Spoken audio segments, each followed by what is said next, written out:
MSC ഇൽസ-3 കപ്പലപകടത്തെ തുടർന്ന് കണ്ടെയ്നറുകൾ തകർന്നു എന്ന റിപ്പോർട്ടിൽ ആശങ്ക അറിയിച്ചു ഹൈക്കോടതി. കണ്ടെയ്നറുകൾ സുരക്ഷിതമാണോ എന്നും ഹൈക്കോടതിയുടെ ചോദ്യം. തീരസുരക്ഷ ഉറപ്പാക്കാൻ കേന്ദ്ര സർക്കാർ അടിയന്തര നടപടി സ്വീകരിക്കണമെന്നും ഹൈക്കോടതി പറഞ്ഞു. വിവരങ്ങളുമായി ഷബന കെ ഉണ്ട്. ഷബന, വിശദാംശങ്ങൾ എങ്ങനെയാണ്?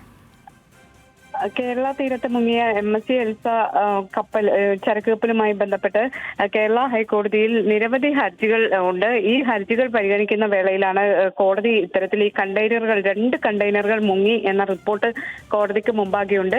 ഇത് മുങ്ങിയതിൽ ആശങ്ക അറിയിക്കുകയും കോടതി ചെയ്തിട്ടുണ്ട്.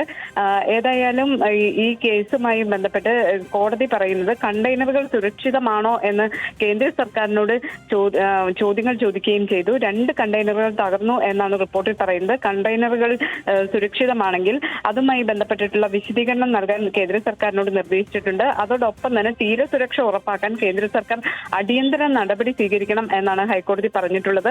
മാലിന്യ നീക്കത്തിലെ ആക്ഷൻ പ്ലാൻ സംബന്ധിച്ച് കേന്ദ്ര സർക്കാർ 2 ആഴ്ചക്കകം റിപ്പോർട്ട് സമർപ്പിക്കാനും ഹൈക്കോടതി ആവശ്യപ്പെട്ടിട്ടുണ്ട്. ശരി, ഷബനയാണ് വിശദാംശങ്ങൾ നൽകിയത്.